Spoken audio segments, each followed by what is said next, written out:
Welcome back दोस्तों, कैसे हैं आप लोग। तो आज मैं एक्सप्लेन करूंगा एक अमेरिकन कॉमेडी ड्रामा फिल्म को जिसका नाम है यस गॉड यस। इस मूवी की शुरुआत एक एलिस नाम की लड़की से होती है जो कि एक स्ट्रिक्ट कैथोलिक स्कूल में पढ़ती है जहाँ लड़कियों की स्कर्ट के लिए स्केल से मेजर किया जाता था। एलिस एक बहुत इनोसेंट लड़की थी जिसमें सब चीज जानने की क्यूरियोसिटी कूट कूट के भरी थी। स्कूल में सेक्स एजुकेशन की क्लास होती है जिसमें हम लोग मॉर्फी नाम की एक टीचर से मिलते हैं जो कहता है कि शादी से पहले सेक्स एक सिन है। भगवान ने सेक्स एक पर्पस के लिए बनाया है जो कि हमारे जनरेशन को आगे बढ़ाना, यानी कि बच्चा पैदा करना, और इसे सिर्फ शादी के बाद ही करना चाहिए। तभी एक स्टूडेंट पूछता है what about sex with yourself, यानी कि मास्टरबेशन। मर्फी पूछता है कि इससे तुम बच्चा पैदा कर सकते हो। एक लड़की जवाब देती है नो। मर्फी कहता है कि एक से ज्यादा शादी करना, ये शादी से पहले किसी भी प्रकार का सेक्स या मास्टरबेशन गॉड के प्लान के खिलाफ है, और याद रखना गॉड हमेशा तुम्हें देख रहा है। क्लास के बाद एलिस की बेस्ट फ्रेंड लॉरा उसके पास आती है और कहती है कि मैं स्कूल के रूल्स को मानते हुए तंग आ गई हूँ। बाय द वे तुम्हारी क्लास कैसी थी। एलिस पूछती है क्या तुम्हें पता था कि मास्टरबेशन एक पाप है। लॉरा कहती है हाँ ऑब्वियसली, और तुम जो टाइटैनिक मूवी के वो वाला सीन को बार बार रिवाइंड करके देखती हो वो भी एक पाप है। एलिस कहती है मुझे तो बस क्यूरियोसिटी रहती है और ये एक पाप नहीं है। स्कूल खत्म होने के बाद एलिस घर आती है और कंप्यूटर में AOL चैट खोल के कुछ गेम्स खेलती है। दोस्तों AOL एक मैसेंजर चैट है जिसे लोग फेसबुक आने से पहले यूज करते थे। तभी उसके पास हैरी चेस्ट 1956 नाम के एक यूजर नेम से एक पर्सनल चैट आती है जो अपने बीबी के साथ सेक्स के दौरान ली गई कुछ एडल्ट फोटोज एलिस को भेजता है। एलिस इसे देख के एकदम से स्क्रीन बंद कर देती है, लेकिन फिर उसे देखने की इच्छा होती है और वो स्क्रॉल करके सारे पिक्चर्स को देखने लगती है। तभी उस आदमी का एक मैसेज आता है ASL, जिसका मीनिंग एलिस को नहीं पता था। वो उससे इसका मीनिंग पूछती है तो वो आदमी लिखता है एज सेक्स लोकेशन। एलिस थोड़ा सोचती है और जवाब देती है एज 22, लड़की और लोकेशन आयोवा। फिर वो आदमी उसे एक पिक मांगता है तो एलिस उसे उसके एक दोस्त की फोटो भेज देती है। वो आदमी रिप्लाई करता है तुम काफी सुंदर हो। फिर वो उसे कुछ एडल्ट मैसेज करके उसके साथ सेक्स स्टार्ट करने लगता है। एलिस को काफी सारी चीजों की मीनिंग नहीं पता थी, बट उसके फेस पे हम लोग क्यूरियोसिटी साफ देख पा रहे थे। फिर वो आदमी उसे एक और एडल्ट पिक भेजता है और पूछता है आर यू टचिंग योरसेल्फ। तभी एलिस की क्यूरियोसिटी और भी ज्यादा बढ़ जाती है और वो अपने स्कर्ट के अंदर हाथ डालती है और उसे थोड़ा अजीब महसूस होता है। तभी अचानक उसकी माँ की आवाज आती है तो वो कंप्यूटर बंद करके वहां से चली जाती है। नेक्स्ट डे स्कूल में लंच के दौरान बेथ नाम की एक लड़की एलिस के पास आती है और उसे कहती है कि मैं बिलीव नहीं कर सकती कि तुमने लॉरा की पार्टी में वेट का सैलेड टॉस किया है। ये सुन के लॉरा भी शॉक हो जाती है और पूछती है क्या तुमने सच में मेरे पार्टी में वेट का सैलेड टॉस किया है। एलिस कहती है नहीं, मुझे तो इसका मीनिंग भी नहीं पता। बेथ कहती है कि पूरे स्कूल में रूमर फैल गया है और वेट की गर्लफ्रेंड हेदर इससे काफी अपसेट है। लॉरा कहती है वो सब छोड़ो, लेकिन तुम मेरे पार्टी में आए क्यों नहीं थे। बेथ कहती है लास्ट वीकेंड में मैं स्कूल की तरफ से रिट्रीट पे गई हुई थी जो कि काफी स्पिरिचुअल था और उसके बाद मेरी लाइफ पूरी तरह से बदल गई है और तुम्हें भी वहां जाना चाहिए। कह के वो चली जाती है। इसके बाद एलिस एक चॉकलेट रैपर निकाल के उसे चाटने लगती है जिसे देख के कुछ लड़के हंसने लगते हैं। एलिस उन्हें घूरने लगती है और वहां से उठ के चली जाती है, मगर तभी उसके सामने वेड और हेदर आते हैं और उसे एक एंग्री लुक देते हैं और कहते हैं डिस्गस्टिंग। एलिस को उस AOL चैट के बाद उसके मन में गिल्ट था, इसलिए वो लॉरा के साथ उस रिट्रीट पे जाने के लिए साइन अप करती है। वहां पहुंचने के बाद एक लड़के को देख के एलिस पूछती है ये कौन है। लॉरा कहती है तुम मजाक कर रही हो, तुम इसको नहीं जानती, ये स्कूल का फुटबॉल टीम का कैप्टन क्रिस है। उसकी मैनली फिगर को देखते ही एलिस उसके ऊपर फिदा हो जाती है। तभी नीना नाम की एक लड़की उनके पास आती है और उन्हें उनकी रूम दिखाती है और कहती है कि यहाँ फोन और घड़ी अलाउड नहीं है, जिसके पास है मुझे दे दो, मैं जाने के टाइम वापस कर दूंगी। एलिस उसे अपनी घड़ी देती है मगर फोन को बैग में छुपा देती है। फिर वो उसके बाद हॉल में जाती है और मर्फी सबको छोटे छोटे ग्रुप्स में डिवाइड कर देता है। एलिस का ग्रुप लीडर क्रिस था और उसका मन में लड्डू फूटने लगते हैं। सब लोग सेटल होने के बाद मर्फी कहता है कि यहाँ तुम्हें गॉड ने बुलाया है, ये ट्रिप तुम्हारी लाइफ की सबसे यूनिक एक्सपीरियंस होने वाली है जो आगे जाके तुम्हारे अप्स एंड डाउन्स में हेल्प करेगी और गॉड के साथ तुम्हारा रिलेशनशिप और भी स्ट्रांग होगा। फिर वो सबको एक एक फॉर्म देता है जिसमें कुछ फीलिंग्स लिखे होते हैं। मर्फी कहता है कि मैं चाहता हूँ आप लोग लास्ट ईयर से लेकर अभी तक जो जो फीलिंग्स को महसूस किए हैं उसके ऊपर सर्कल करें। एलिस फॉर्म भरना शुरू करती है और टंडन के ऊपर सर्कल करती है, मगर बाद में वो उसे इरेज कर देती है, लेकिन वो इरेज नहीं होता और टाइम अप हो जाता है। वो टंडन को पेंसिल में काट देती है और फॉर्म को सबमिट कर देती है। इसके बाद नीना एक स्पीच देती है और कहती है कि कैसे उसके पूरे फैमिली उसे इग्नोर करते हैं, मगर यहाँ आने के बाद उसे रियलाइज हुआ कि वो अकेली नहीं है, गॉड उसके साथ है और तभी उसे मन की शांति मिली। ये सुनने के बाद एलिस के साथ साथ वहां मौजूद सारे लोग इमोशनल हो जाते हैं। रात को एलिस अपने फोन में गेम खेल रही होती है मगर तभी उसकी फोन वाइब्रेट करती है। वो कुछ देर तक सोचने लगती है और फिर अपने फोन को अपने लेग्स के अंदर डालती है और उसे बहुत ही ज्यादा अजीब महसूस होता है। नेक्स्ट डे सब लोग जंगल में कुछ ओट्स लेने जाते हैं और एलिस सिर्फ क्रिस को ही देख रही थी। तभी एक लड़की गिर जाती है और क्रिस उसे संभाल लेता है। ये देख के एलिस के दिमाग में एक आइडिया आता है और वो भी गिरने का नाटक करती है। क्रिस उसके पास आता है और उसे उठा के नर्स के पास ले जाता है। एलिस को बहुत ही अच्छा फील होता है और वो एंजॉय करने लगती है। कहानी में आगे हम लोग देखते हैं कि एलिस अपने कमरे में थी और नीना कुछ बात करने वहां थी, मगर तभी एलिस की फोन वाइब्रेट होती है नीना देख लेती है और बोलती है कि तुमने मुझे झूठ बोला है, और वो सीधा जाके ये बात मर्फी को बता देती है। मर्फी एलिस को बुलाता है और कहता है कि यहाँ कुछ हासिल करने के लिए हम लोग ये रूल्स बनाए हैं और तुमने इसे तोड़ा है और मुझे इसके लिए तुम्हें पनिशमेंट देना होगा। तुम्हें अभी से पूरे कैंप को क्लीन करना होगा। एलिस कैंप क्लीन करने में लग जाती है और उसे मर्फी के रूम में उसकी कंप्यूटर दिखती है। वो चारों तरफ चेक करती है और कंप्यूटर में AOL चैट खोल के पूछती है कि सैलेड टॉसिंग का मतलब क्या है, लेकिन सब लोग उसे अलग अलग जवाब देते हैं। वो स्क्रीन को ऑफ करके चली जाती है मगर कंप्यूटर को शट डाउन करना भूल जाती है। उसी रात मर्फी सारे स्टूडेंट्स को बिठाता है और सबके सामने उनके घर से आई हुई लेटर्स को पढ़ता है, जिसे सुन के सब इमोशनल हो जाता है। नेक्स्ट डे क्रिस एलिस के साथ साथ 3 और स्टूडेंट्स को बुलाता है और कहता है कि सबके मन में कुछ ना कुछ गिल्ट होता है और मैं चाहता हूँ कि आज तुम वो सब बाहर निकाल दो और इससे तुम्हें मन की शांति मिलेगी। सब लोग अपने अपने गिल्ट्स बोलते हैं, जैसे एक लड़का कहता है कि लास्ट वीक मेरा ब्रेकअप हुआ है और मुझे ऐसा दिखाना पड़ा कि मुझे कोई फर्क नहीं पड़ा, बट अंदर से मैं टूट गया हूँ।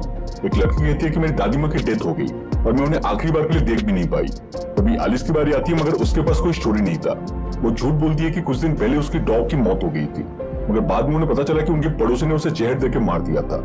ये सुन के एक लड़की जोर जोर से रोने लगती है। इसके बाद सब खाना खाते हैं और तभी मर्फी वहां आकर कहता है कि तुमने से किसने मेरे कंप्यूटर में AOL चैट खोलकर अडल्ट चैट किया है, बट कोई भी जवाब नहीं देता है।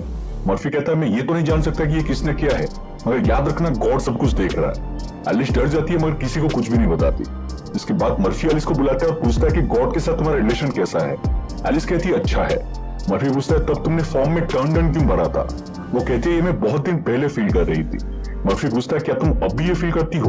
वो कहती है नहीं। इसके बाद एलिस कैंप साफ कर रही होती है, तभी वेड वहां पर आता है और कचरा नीचे फेंक देता है। एलिस पूछती है तुम्हारा प्रॉब्लम क्या है। वेड कहता है तुम्हारी वजह से मेरा ऑलमोस्ट ब्रेकअप हो गया था। एलिस कहती है मैंने क्या किया, बल्कि मेरा नाम खराब हुआ है। मुझे तो उस वर्ड का मतलब भी नहीं पता। हमारे बीच में कुछ भी नहीं हुआ था, मगर टीचर से लेकर स्टूडेंट तक सब मुझे एक बैड गर्ल समझते हैं। तभी मर्फी वहां पर आता है और वेड को अपने साथ ले जाता है। उनके जाने के बाद एलिस कचरा साफ करने लगती है, मगर तभी उसे नीचे एक बैंड मिलती है जिसमें वेड का नाम लिखा था और वो उसे अपने पास रख लेती है। फिर वो किचन में क्लीन करने जाती है और उनमें से जो देखती है वो एकदम से चौंक जाती है। वो देखती है कि नीना एक लड़के को किस कर रही है और इतना ही नहीं, वो उसे एक ब्लो जॉब भी देती है। ये देख के एलिस फुल शॉक हो जाती है। वो तुरंत ये बात जाके लॉरा को बताती है, मगर लॉरा उसकी बातों को बिलीव नहीं करती और कहती है कि तुम्हें शर्म आनी चाहिए नीना के बारे में ऐसी झूठी अफवाह फैलाने के लिए। और मुझे बताओ तो तुम्हारा कुत्ता कब मरा। एलिस कहती है कि वहां सबके पास कुछ न कुछ स्टोरी था, लेकिन मेरे पास कुछ भी नहीं था, तो मेरे मुंह में जो भी आया मैंने कह दिया। लॉरा कहती है तुम झूठी हो और मुझे ये भी लगता है कि पक्का तुमने ही टीचर के कंप्यूटर से एडल्ट चैट किया है और तुमने ही सैलेड को टोस्ट किया होगा। एलिस कहती है मेरी यकीन करो ये सब सच नहीं है, लेकिन लॉरा वहां से चली जाती है और एलिस उदास हो जाती है। इसके बाद जब एलिस किचन साफ कर रही थी तब उसे एक आइडिया आता है और वो वेड की बैंड लेकर मर्फी के कंप्यूटर के पास रख देती है। तभी मर्फी वहां पर आता है और एलिस पीछे छुप जाती है। मर्फी अपना कंप्यूटर खोलता है, एक अडल्ट वीडियो प्ले करके मास्टरबेट करने लगता है। एलिस जो देखती है अपनी आंखों पर बिलीव नहीं कर पाती और अपनी आंखें बंद कर लेती है। नेक्स्ट सीन में क्रिस एलिस से मिलता है और उसका उदास चेहरा देख के पूछता है कि क्या हुआ, तुम उदास क्यों हो, क्या तुम्हें बात करना है। वो दोनों एक टेबल के ऊपर बैठते हैं, मगर अचानक से एलिस उसे किस करने लगती है। क्रिस भी उसे किस करता है, मगर वो खुद को संभालता है और उसे दूर हटा के कहता है कि तुम क्या कर रही हो, वो गॉड के प्लान के खिलाफ है, और वहां से भाग जाता है। एलिस बहुत ही ज्यादा उदास हो जाती है। रात को जब सब प्रेयर्स कर रहे होते हैं तब एलिस चुपके से वहां से निकल जाती है और पास के एक बार में जाती है। वहां वो बार की ओनर गिना से मिलती है, जो उसका उदास चेहरा देख के पूछती है क्या हुआ। एलिस कहती है ऐसा क्यों होता है कि लोग जो होते हैं वो दिखाते नहीं और एक फेक इमेज बना के चलते हैं। गिना कहती है ये आजकल सबकी प्रॉब्लम है। एलिस कहती है मैं छोटी छोटी गलतियां करने से डरती हूँ क्योंकि मुझे डर है कि इस समय हेल में जाऊंगी। गिना कहती है बचपन में मैं भी एक स्ट्रिक्ट कैथोलिक स्कूल में पढ़ी थी और मुझे पता है कि तुम कैसा फील कर रही हो। फिर दोनों कुछ और बातें करते हैं और एलिस को थोड़ा अच्छा महसूस होता है। फिर गिना कहती है चलो मैं तुम्हें ड्रॉप कर देती हूँ। जाते टाइम एलिस पूछती है कि क्या तुम्हें पता है कि सैलेड टॉसिंग का मतलब क्या है। इस सुन के गिना हंसने लगती है और कहती है लीकिंग समवन्स बट होल। इस सुन के एलिस थोड़ी हैरान हो जाती है और रूम में वापस आ जाती है। नेक्स्ट मॉर्निंग जब सब लोग ब्रेकफास्ट कर रहे होते हैं तब मर्फी आके वेड को अपने साथ ले जाता है। तभी लॉरा एलिस के पास आती है और कहती है कि सॉरी मुझे लगा था कि तुमने टीचर की कंप्यूटर से एडल्ट चैट किया था, मगर सच तो ये है कि वो वेड था। उसका बैंड कंप्यूटर के पास मिला, प्लीज मुझे माफ कर दो। एलिस कहती है कोई बात नहीं। लॉरा कहती है क्या तुम्हें ये बात पता है कि वेड एक गे है। एलिस कहती है क्या, बट उसका तो एक गर्लफ्रेंड है। लॉरा कहती है बट उसने आज तक एक किस भी नहीं किया और ये बात को छुपाने के लिए वो तुम्हारे बारे में सैलेड टॉसिंग का रिमर फैलाया था। तभी वेड वापस आता है और सबके सामने कहता है कि प्लीज गॉड मेरी गलतियों के लिए मुझे माफ कर दो। तभी मर्फी कहता है कि अगर तुम में से किसी को कुछ कहना है तो यहाँ के कह सकते हो। अब एलिस में हिम्मत आ गई थी और वो उठ के सबके सामने जाती है। वो कहती है बीइंग इन हाई स्कूल सक्स। यहाँ सब लोग बातें तो बना लेते हैं मगर इसका मतलब ये नहीं कि जो कुछ भी तुम सुनते हो सब सच है। बहुत हर्ट होता है जब लोग तुम्हारे बारे में झूठी अफवाहें फैलाते हैं। अकेला और खाली फील होता है और इसकी वजह से हम कभी कभी ऐसा काम करते हैं कि जिसे हम सोच भी नहीं पाते। यहाँ सबके पास सीक्रेट्स हैं क्या बिगड़ जाएगा अगर सब लोग सबके साथ ऑनेस्ट रहे और सबकी चॉइसेस को रिस्पेक्ट करे। गॉड भी तो यही चाहते हैं, और मे भी उसके बाद हम लोग के मन में गिल्ट नहीं रहेगा कि असल में हम लोग अंदर से क्या है। ये कह के वो चली जाती है और पूरा हॉल एकदम से शांत हो जाता है। इसके साथ वो रिट्रीट खत्म होती है और सब लोग अपने अपने घर वापस आते हैं। अगले दिन एलिस स्कूल जाती है और क्रिस उसे देख के छुप रहा था। एलिस उसके पास जाके कहती है कि मुझसे छुपने की जरूरत नहीं है, क्योंकि जो लास्ट टाइम हुआ वो आगे नहीं होगा। क्या हम लोग एटलीस्ट दोस्त बन सकते हैं? क्रिस बोलता है क्यों नहीं। फिर वो मर्फी के पास जाती है अपनी गिल्ट शेयर करने और कुछ इधर उधर की बातें करती है। मर्फी पूछता है क्या तुम्हें और कुछ कहना है? वो कहती है एक्चुअली हाँ, मुझे एक बात बतानी है जो मैंने रेडिट पर देखा था। मैंने एक वीडियो देखा था जिसमें दो लोग सेक्स कर रहे थे। मर्फी को समझ आ जाता है कि एलिस किस वीडियो के बारे में बात कर रही है। वो पूरे कॉन्फिडेंस के साथ कहती है कि मुझे पता था कि ऐसा वीडियो देखना पाप है, मगर फिर भी मैंने उसे देखा। क्या इसके लिए गॉड मुझे माफ करेंगे? ये सुनकर मर्फी थोड़ा कॉन्शियस हो जाता है और कहता है कि मुझे नहीं पता, ये गॉड और तुम्हारे बीच का बात है। फिर वो उसे ब्लेस करता है। इसके बाद एलिस खुशी से घर आती है और टाइटैनिक मूवी के कार वाला सीन देखती है और अपनी स्कर्ट के अंदर हाथ डालती है, मगर इस बार उसके मन में कोई भी गिल्ट नहीं था। और इसी के साथ मूवी यहीं पर खत्म हो जाती है। तो दोस्तों, ये थी यस गॉड यस की पूरी कहानी। ये मूवी हमें बताती है कि जब भी हमारी क्यूरियोसिटी को किसी वजह से दबा दिया जाता है, तब हम एक फेक चेहरा लेके घूमते हैं जो कि हम अंदर से नहीं है, और मन में गिल्ट बढ़ती ही जाती है। किसी के मन में चॉइसेस होना या डिजायर्स होना गलत बात नहीं है। गलत ये है कि हम किसी को अपना असली चेहरा ना दिखा के उसे अपना झूठा चेहरा दिखा, और गॉड की नजर में भी ये गलत है। सेक्स और मास्टरबेशन जैसे सेंसिटिव टॉपिक को डायरेक्टर बहुत ही ब्यूटीफुली इस मूवी में प्रेजेंट किए हैं, और पर्सनली मुझे मूवी काफी पसंद आई। उम्मीद करता हूँ कि आपको ये एक्सप्लेनेशन पसंद आई हो।